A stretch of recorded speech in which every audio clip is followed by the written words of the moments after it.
कुर्बान जाऊं, जमाना सारा सो जाता लेकिन आमना के लाल मुसल्ला बिछा लेते। दुनिया सो गई सारी, सब सो गए, जो खुदाम थे, वो जो गुलाम थे, वो सो गए। सही मुस्लिम में लफ्ज मिलेंगे, सैयदा पाक फरमाती हैं, ओ मेरे नबी के गुलामों, मैंने ये रंग भी देखा है कि हुजूर ने इतना खड़े रहे, इतना क़याम किया, इतना क़याम किया कि मुक़द्दस पैरों में वरम आ गए, सूज गए पैर। और सारी रात ही हुजूर ने नमाज पढ़ी और एक ही आयत बार बार दोहराई। मस्जिद नबी में बिलाल हबशी ने फजर की अजान दे दी और हुजूर अभी मुसल्ले पे थे। करीम फारिग हुए, मैंने अर्ज़ की, या रसूल अल्लाह सल्लल्लाहु अलैहि वसल्लम, आपके तो सदके अल्लाह अगले पिछलों के गुनाह माफ़ करेगा। तो हुजूर ने फरमाया, आयशा तुमने गिनवाया है ना मेरे अल्लाह की मुझ पर कितनी रहमत है। अफला अकूना अब्दन शुकूरा, फरमाया अगर उसने इतनी नेमतें दी हैं तो क्या मैं उसका शुक्रगुजार बंदा ना बनूं? मैं शुक्रगुजार बंदा ना बनूं उसका? फिर अगर इतनी नेमतें उसने दी हैं, मुझे इतना नवाजा है, तो फिर मैं उसके सामने सजदे ना करूं? ओ मेरे भाई, बड़े काबिल फ़ख्र लोग हैं हम कि हम नबी पाक के गुलाम हैं। हम काबिल फ़ख्र हैं कि नबी करीम के गुलाम हैं। क्या कभी इस गुलामी के शुक्राने में भी दो नफल पढ़े? या अल्लाह तेरा शुक्र है तूने हमें हुजूर का गुलाम बनाया है। याद रखें कि अपनी रूहानी जिंदगी को आबाद करें, इस्तिग़फ़ार पढ़ें, तस्बीहात करें। हज़रत अब्दुल्ला इब्ने उमर को नबी पाक ने फरमाया था, राजुलुन सालिह, ये नेक बंदा है, ये मुत्तकी आदमी।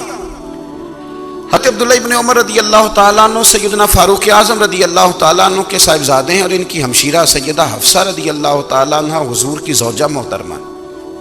एक दिन अपनी हमशीरा से कहने लगे कि नबी करीम सल्लल्लाहु ताला अलैहि वसल्लम घर में आए ना, और अगर हुजूर गम उम्मत में परेशान ना हो, तबीयत को हशाश बशाश देखो, तो ज़रा पूछना तो सही हुजूर का मेरे बारे में क्या ख्याल है।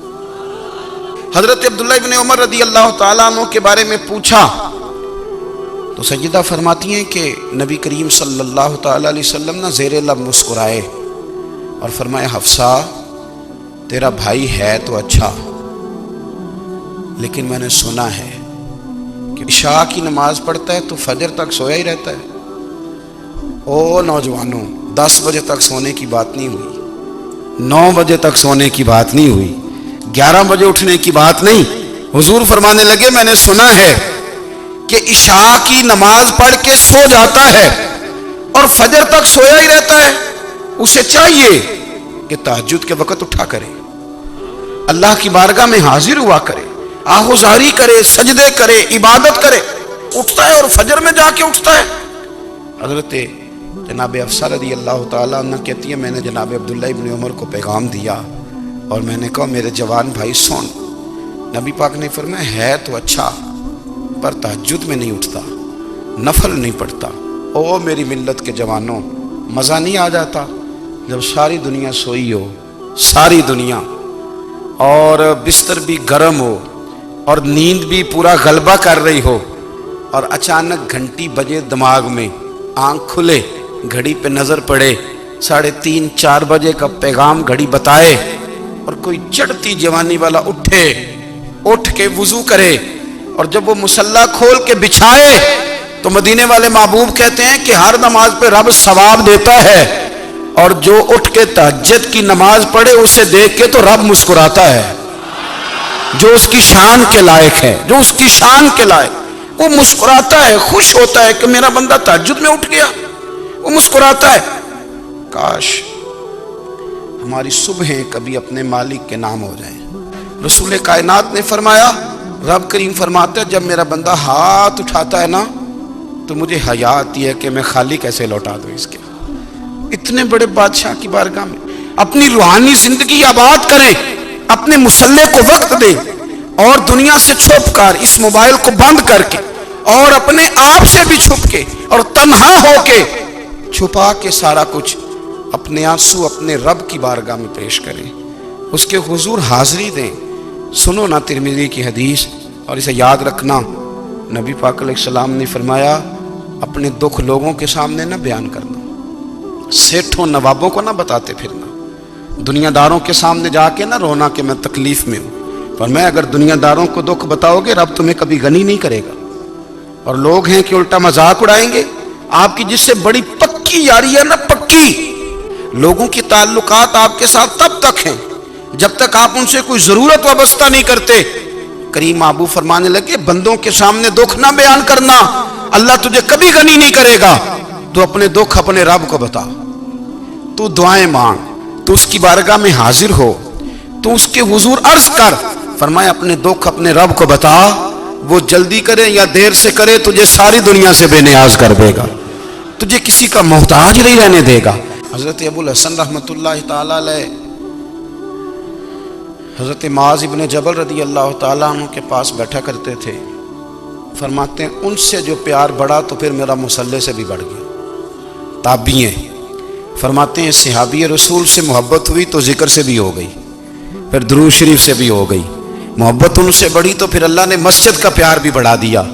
آپ فرماتے ہیں کہ میری ہر وقت طبیعت چاہتی تھی کہ بس اللہ اللہ کروں، بس اللہ اللہ کروں، بس نہ میں ذرا تھوڑی جان چھڑاؤں لوگوں سے، کو 10 منٹ ملے تو میں کو 4 نفل پڑھ لوں، میں تھوڑا سا نہ بچوں لوگوں سے، اور مجھے تسبیح ملے تو میں نہ کچھ 400-500 دفعہ استغفار پڑھوں، سبحان اللہ، الحمدللہ، اللہ اکبر، لا حول ولا قوت الا باللہ، میں نہ تسبیحات پڑھوں۔ فرماتے ہیں کہ بچے تھے گھر میں 6-7، غربت تھی، کام ملتا کوئی نہیں تھا، اور میں کام چور نہیں تھا، کام ڈھونڈتا تھا، پر اللہ کی قدرت کے کام نہیں ملتا تھا۔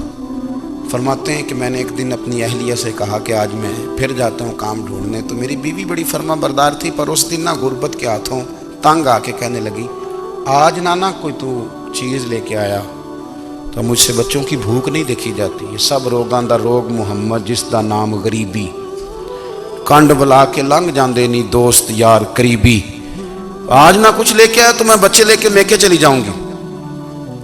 شیخ فرماتے ہیں کہ میں بڑا پریشان گھر سے نکلا، پر میں نے صبح سے لے کے زور تک کام ڈھونڈا، کام ملا کوئی نہیں، تو میرے دل میں خیال آیا چلو کام نہیں ملتا تو اللہ اللہ تو کرے نا، چلو بندوں کی مزدوری نہیں ملتی تو رب کریم کی عبادت ہی کرتے ہیں۔ فرماتے ہیں کہ میں نے نا فرات کے پانی سے وضو کیا، نہر کے، شدید دھوپ تھی، ساتھ ریت تھی اور ریت تپ رہی تھی، میں نے اپنا رومال وہیں مصلی کے طور پر بچھا لیا، اور فرماتے ہیں کہ زور سے لے کر عصر تک نماز پڑھی، دھوپ بھی پورے زور پہ، پر میرے سجدے کا ذوق بھی پورے زور پہ۔ فرماتے ہیں سورج بھی چمک رہا ہے اور رب کی عبادت کا ذوق بھی پورے زور پہ، میں سجدہ کروں تو پھر میرا اٹھانے کو جی نہ چاہے۔ میرے استاد لکھا کرتے تھے، یہ ان کا شعر ہے، وہ کہا کرتے تھے مجھے سوز دے، مجھے ساز دے، اور مجھے نیم شب کا نیاز دے، دم سجدہ خود کو میں توڑ دوں، مجھے ایسا ذوق نماز دے، اور میں تیری بہار کا پھول ہوں، میں کھلا بھی ہوں تو تیرے لیے، مجھے میری شاخ سے توڑ لے، مجھے اپنی زلف کا ناز دے۔ بھائی فرماتے ہیں کہ عصر تک میں نے نفل پڑھے، دل ڈھلنے لگا، عصر کی نماز پڑھی اور میں وہاں سے چلا۔ اب میں جب نکلنے لگا تو دل میں خیال آیا کہ چھوٹی چھوٹی دیواریں ہیں گھر کی، بغیر کچھ لیے جاؤں گا تو بیوی دور سے دیکھے گی تو شور کرے گی کہ پھر خالی ہاتھ آ گیا ہے۔ کہتے میں نے اپنے اسی رومال میں جس پہ میں نے نماز پڑھی تھی نا، رومال میں کی آخی دے پنجابی صافہ، کہتے ہیں اسی میں نا میں نے کچھ ریت بھر لی کہ وہ دور سے دیکھے گی تو سمجھے گی کچھ لے کے آیا ہے، چلو جا کے اسے بتا دوں گا کہ آج پھر مزدوری نہیں ملی۔ کہتے ہیں وہ ریت لے کر جب میں گھر میں گیا تو پہلے بیوی دروازے پہ کھڑی ہوتی تھی، پوچھتی تھی خالی ہاتھ آ گئے ہو؟ آج میں نے دیکھا تو ہے ہی کوئی نہیں۔ فرماتے ہیں میں اندر داخل ہوا، سلام لی، ایک کونے میں میں نے وہ رومال رکھ دیا اور میں نے آواز دی کہ بھلی مانس کہاں ہو؟ تو وہ کہنے لگی آپ منہ ہاتھ دھو لیں، میں روٹی لے کے آئی۔ میں نے کہا روٹی کہاں سے آ گئی؟ یہاں تو کئی دنوں کے فاقے، تو کئی دنوں کی غربت ہے، یہاں تو اس گھر میں تو فقیری ہے۔ فرماتے ہیں کہ وہ روٹی لے کے آئی اور اس وقت کی جو موجودہ نعمتیں تھیں، سمجھ لیں سلاد، اچار، ہر چیز ساتھ لائی۔ میں نے کہا کہ بچے کہاں گئے؟ کہنے لگی وہ کھانا کھا کے کھیلنے گئے، آپ کھانا کھا لیں آ جاتے۔ کھانا اس نے چن دیا۔ میں نے حیرت انگیز لہجے میں ساری نعمتیں اپنے دسترخوان پہ دیکھ کر کے बीवी से पूछा ये कहां से आया खाना, बच्चों को तूने कहां से खाना खिलाया, ये सारा कुछ कैसा है? कहने लगी पता नहीं आज आप किस करीम की मजदूरी करने चले गए थे, पता नहीं किस करीम की, मेरे घर में तो इतनी नेमतें आई हैं कि मुझसे संभाली नहीं जा रही, इतना अनाज है, इतना गंदुम है, किस करीम के दरवाजे आज चले गए थे? ये कहते कहते वो उठी और उठ करके कहने लगी पहले ही बड़ा कुछ आया था, अब क्या ले आए हो? और जा करके ना उसने वो रेत वाला रुमाल खोला, कहने लगे मैं तो लेके आया था रेत, तो मेरे रब ने उसे भी सोने और हीरे बना दिया था। मेरे नबी पाक सल्लल्लाहु ताला अलैहि वसल्लम ने फरमाया हर चीज अपने रब से मांग, हर चीज मांग, हर चीज मांग। या रसूलल्लाह क्या कुछ? मेरे महबूब ने फरमाया तेरे घर में नमक भी खत्म हो जाए तो वो भी अपने रब से मांगा कर, तू मांगना वो तुझे देगा, तू उसकी बारगाह में कशकोले तलब दराज तो करना। एक बुजुर्ग फरमाते मैंने दुआ मांगने का तरीका अपनी बीवी से सीखा, दुआ मांगने का तरीका अपनी, सीखने वाले तो अपने बच्चों से भी सीख लेते हैं, सीखने वाले तो हर एक से सीखते हैं। वो कहते हैं मैंने दुआ मांगने का सलीका अपनी बीवी से सीखा है। हजरत वो किस तरह? फरमाने लगे मेरी बीवी ने ना मुझे कोई काम बताया, कुछ पैसों की ज़रूरत के लिए कहा, तो मैंने उसे कहा कि भाई अभी मेरे पास नहीं है, कुछ दिनों में आते हैं तो मैं दे दूंगा। औरतों की आदत होती है वो बार बार याद कराती हैं, 2-4 दिनों के बाद फिर उसने कहा हजरत वो मैंने कहा था कुछ पैसे, मैंने उसे कहा कि अभी मेरे पास नहीं है, कुछ दिनों में मिलते हैं तो मैं तुम्हें दे दूंगा। उसने कुछ दिनों के बाद फिर कहा हुजूर वो मैंने कुछ पैसे कहे थे। फरमाते मैंने डांट दिया, मैंने कहा कि क्या तू रोज मुझे शर्मिंदा करती है, कहा ना मेरे पास नहीं है, होंगे तो दे दूंगा, तू रोज याद कराती है। फरमाते उसने पहले तो मेरी डांट को सहा, फिर मेरे सख्त जुमलों ने उसकी आंखों में आंसू पैदा कर दिए, फिर उसने अपने आंचल में अपने उस दुख को समेटा और फिर उसने एक जुमला कहा तो मैं रो पड़ा और मुझे अपने रब से मांगने का तरीका आ गया।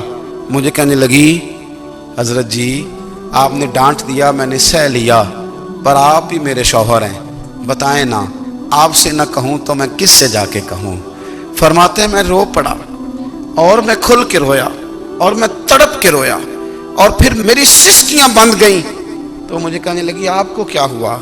मैंने कहा मुझे भी दुआ मांगनी आ गई है। जब मैं उसे कहूंगा ना अल्लाह तू ही मेरा रब है, मैं तुझसे ना कहूं तो मैं किससे जाके कहूं, मैं क्यों किसी बंदे से सवाल करूं, मैं क्यों किसी दुनियादार से कहूं, मैं तेरे बंदों का नेक बंदों का वसीला लेके तेरे महबूब की गुलामी लेके तेरी बारगाह में आया, तुझसे ना मांगूं तो किससे मांगूं।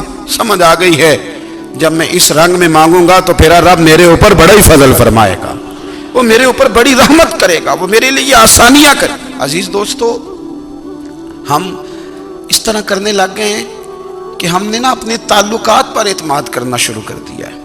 मेरे ताल्लुकात बहुत हैं, हमने अपनी दौलत पर एतमाद करना शुरू कर दिया, मेरे पास दौलत बहुत है। हमने अपने इल्म पर अपनी शोहरत पर एतमाद करना शुरू कर दिया कि मेरे पास फलां चीज बहुत है। याद रखना जब बेनियाज अपनी सिफ्ते बेनियाजी दिखाता है तो बड़ी बड़ी दौलतों वाले मजबूर नजर आते हैं। भाइयों जब इंसान का रिश्ता अपने मालिक के साथ होता है फिर तो गम भी कुछ नहीं कहते, परेशानियां भी कुछ नहीं कहती, फिर तो जिंदगी सब्र वाली, फिर तो जिंदगी तवक्कुल वाली, फिर तो जिंदगी भरोसे वाली, फिर इंसान अपने आप को रुसवा नहीं करता, दुनियादारों से उम्मीदें उसकी खत्म हो जाती, उम्मीदें अल्लाह रसूल से लगा लेता, मजबूत हो जाता है, मजबूत ताकतवर हो जाता है, खुददार हो जाता है, बावकार बाइज्जत हो जाता है। हजरत अब्दुल्ला इब्न उमर रदी अल्लाह ताला अन्हु हजरत उमर के साहिबजादे, मक्का मुकरमा में उनकी कब्र है। मैंने जब उन्हें पढ़ा तो मुझे उनसे बड़ा प्यार हो गया, लेकिन आपको पता है वहाँ जाके किसी शख्स का मज़ार तलाश करना या पूछना एक मुश्किल काम होता है। तो एक दफ़ा मैं मक्का शरीफ में हाजिर था तो एक गाड़ी वाला ड्राइवर मुझे कहने लगा कि मौलाना मैं आपको जानता हूँ, मुझे आपसे मोहब्बत है, एक बात बताऊँ आपको। मैंने कहा बताओ। कहने लगे हज़रत अब्दुल्ला इब्न उमर की कब्र देखनी है। मैंने कहा ये तू नहीं कह रहा, ये किसी ने बंदोबस्त कराया है, ये अल्लाह ने तेरे दिल में बाहर डाली है, ये हो गया तू ले चल मुझे। हजरत बहलोल दाना रहमतुल्लाह अलैह बैठे थे तो हारून रशीद हज करके आ रहा था, तो रस्ते में हजरत शेख से मुलाकात हो गई तो अस्सलामु अलैकुम के बाद कहने लगा हुजूर कोई हुक्म हो तो बताइएगा। तो हज़रत बहलोल दना फरमाने लगे तेरा रब कौन है? उसने कहा अल्लाह। तो फरमाया मेरा कौन है? कहा अल्लाह। फरमाने लगे तो बड़ा ही बेवकूफ़ है, क्या तू ये समझता है कि रब हारून रशीद को तो देगा और बहलोल दना को भूल जाएगा? तेरा भी वही रब है, मेरा भी वही रब है। उसने अगर तुझे दे के आजमाया है तो हो सकता है मुझे ना दे के आजमा रहा हो। जब उसकी हिकमत के तकाजे होंगे तो अता करेगा और देगा। तू जा अपना काम कर। भाई अपनी रूहानी जिंदगी, अपनी इबादत, अपने वज़ाइफ, अपने रोजमर्रा के मामलात, अपनी दुआएं, अपना इस्तिग़फ़ार, देखो कोई मुश्किल काम तो नहीं। 2 रुकू हैं सूरह वाक़िया की, अगर रात को पढ़ ली जाए तो। मैं किस तरह ये बात बयान करूं कि तवीज़ बांटना आसान है और वजीफा बताना मुश्किल है। सारा दिन तवीज़ बांटें तो लोग लेने को तैयार हैं, और अगर आप वजीफा बताएं तो कहते हैं तो मुश्किल काम है। ओ खुदा के बंदे, अगर आपका ताल्लुक कुरान पाक के साथ मजबूत हो, कुरान पाक के साथ अगर आपका रिश्ता हो, लोग सिफारिशें ढूंढते हैं ना दुनिया में, कोई ताल्लुक मिल जाए तो मेरा काम हो जाए। दुनिया में इतना मुश्किल मामला है, आखिरत में मुझे बताइएगा कितना मुश्किल मामला होगा। मेरे नबी पाक सल्लल्लाहु ताला अलैहि वसल्लम ने फरमाया, जो लोग सूरह मुल्क पढ़ा करते थे ना, सूरह मुल्क, ये सूरत मुल्क क़यामत में उनकी सिफारिश करेगी और इस तरह करेगी कि कहेगी ए अल्लाह यहाँ इस बंदे को जन्नत में दाखिल कर दे या मुझे कुरान पाक से अलहदा कर दे। तो रब फरमाएगा जा इसका दामन थाम के इसे जन्नत तक पहुँचाया। आप बात को समझिए, जब आपके ताल्लुकात अपने मामलात के साथ मजबूत होंगे, ये नबी करीम ने वादा किया है कि तू सूरत वाक़िया पढ़, तेरे घर में फाका नहीं आएगा। हज़रत अब्दुल्ला इब्न मसूद रदी अल्लाह ताला अन्हु बीमार थे तो हज़रत उस्मान गनी रदी अल्लाह ताला अन्हु तीमारदारी के लिए तशरीफ़ ले गए और जा कर के कहा कि आप बड़े बीमार हैं, आपकी बेटियां ज़्यादा हैं, मैं चाहता हूँ कि ख़जाने में से कुछ मदद करूँ। तो सैयदना अब्दुल्ला इब्न मसूद रदी अल्लाह ताला अन्हु उठ के बैठ गए और कहने लगे अमीरुल मोमिनीन, अल्लाह आपको मेरी तरफ से, मेरी बेटियों की तरफ से बेहतर सिला दे। मेरी बेटियों को किसी ख़जाने की ज़रूरत नहीं, मैंने उन्हें खजाना दे दिया है। कहा जनाब आपने कौन सा खजाना दिया है, मैं आपके माली मामलात को जानता हूं। तो फरमाने लगे अमीरुल मोमिनीन, मेरे नबी करीम ने फरमाया है जो सूरत वाक़िया पढ़े उसे कभी फाका नहीं आता। मैंने बेटियों को याद करा दी है, ये खजाना मैंने उन्हें दे दिया है। वो सारे वालिदैन सुने जो बेटियों के लिए परेशान रहते। हजरत अब्दुल्ला इब्ने मसूद नसीहत कर रहे हैं, फरमाने लगे मैंने सूरत वाक़िया याद भी करा दी है, पढ़ने की आदत भी डाल दी है। हुजूर ने फरमाया है जो सूरत वाक़िया पढ़े उससे फाका नहीं आता। कहने लगे चांद तो अपनी जगह छोड़ सकता है, सूरज गिर सकता है, तारे टूट सकते हैं, पर मदीने वाले रसूल की बात गलत नहीं हो सकती। हुजूर ने फरमाया फाका नहीं आएगा तो इंशाअल्लाह कभी भी नहीं आएगा। करने का काम यह है कि हम अपने मामलात, अपनी इबादत, अपनी दुआएं, कभी 10 मिनट आदत हो जाए ना दुआ मांगने की अलहदा से रात को। हुजूर ने फरमाया जो फ़र्ज़ नमाज के बाद दुआ मांगे अल्लाह उसकी कबूल कर लेता है। नबी पाक सल्लल्लाहु ताला अलैहि वसल्लम ने फरमाया अल्लाह मुसाफिर की दुआ कबूल फरमाता है। हुजूर ने फरमाया अल्लाह मजलूम की दुआ कबूल फरमाता है। हुजूर ने फरमाया बीमार से दुआ कराओ अल्लाह उसकी दुआ कबूल फरमाता है। मेरे नबी पाक ने फरमाया माँ बाप जब भी औलाद के लिए हाथ उठाएं, वैसे तो बुल्ले शाह तो आसमानी उड़दियां ही फड़ दें, जेड़ा घर बैठा उन्होंने बढ़िया ही नहीं। हुजूर फरमाने लगे माँ बाप जब भी औलाद के लिए दुआ फरमाएं अल्लाह उनकी दुआ को कबूल करता है। आप अपना ताल्लुक बनाएं दुआ के साथ, इबादत के साथ, मुसल्ले के साथ रिश्ता बनाएं, इस्तिग़फ़ार पढ़ें। सलाहुद्दीन अय्यूबी सलेबी जंगों में थे, रात को मस्जिद अक्सा में नमाज पढ़ी तो परेशान थे। एक बुजुर्ग से मुलाकात हुई तो वो कहने लगे कि आप बड़े परेशान हैं। कहने लगे हुजूर परेशान इसलिए हूँ कि पहले ही मुसलमान कमज़ोर है, अब मैंने सुना है दुश्मन का एक बहरी बेड़ा वो जंगी सामान से भरा हुआ आ रहा है, तो अब उनके पास और तलवारें और नेज़े आ जाएंगे, मुसलमानों के पास पहले ही वसाइल की कमी है, परेशान हो किस तरह करके मुकाबला करेंगे।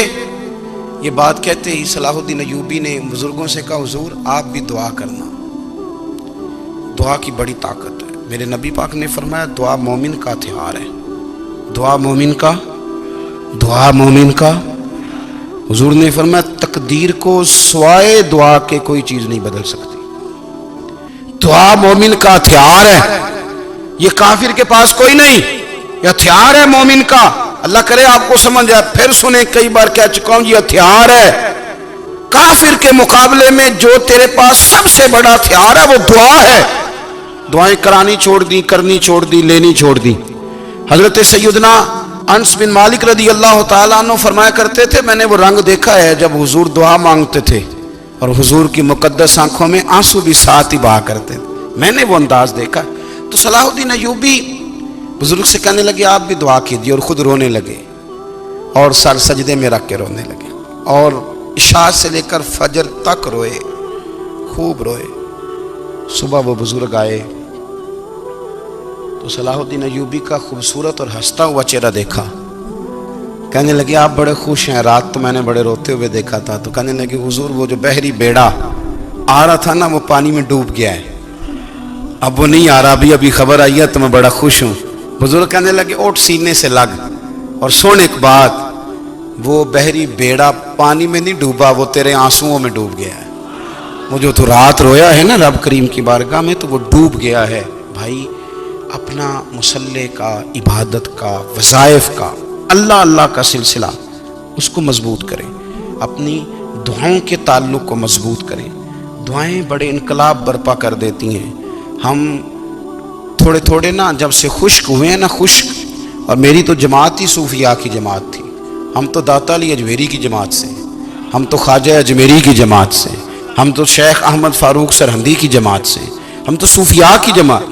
ہماری جماعت نے بھی وہ تعلق جو ہمارے بزرگوں نے بنایا تھا۔ بزرگ اللہ کے قریب کیسے جاتا ہے؟ تو ہمارے یہاں نا بہت سارے لوگ کہتے ہیں جی نظر ہو گئی تو کام ہو گیا۔ بھائی جو بخاری مسلم میں طریقہ ہے نا اللہ کا قرب پانے کا، وہ تو نفل ہے۔ نبی کریم علیہ الصلوۃ والسلام نے فرمایا بندہ نفلوں کے ذریعے رب کے قریب جاتا ہے، اور اتنا قریب جاتا ہے کہ پھر اللہ اس کی زبان بن جاتا ہے، اللہ اس کی آنکھیں بن جاتا ہے، کان بن جاتا ہے، ہاتھ اور پیر بن جاتا ہے۔ تو یہ تو عبادت ہے، یہ تو اللہ کی بارگاہ کی حاضری ہے جو آپ کو اللہ کے قریب کرے گی۔ تو اپنے نماز کو اہمیت دے کے ادا کریں، نمازیں موبائل بند کر کے ادا کریں۔ لیکن نا کچھ لوگ کہتے ہیں مجھے ٹائم نہیں ملتا نماز کا، تو میں کہتا ہوں یہ آپ نے بڑی جرت کی بات کی ہے۔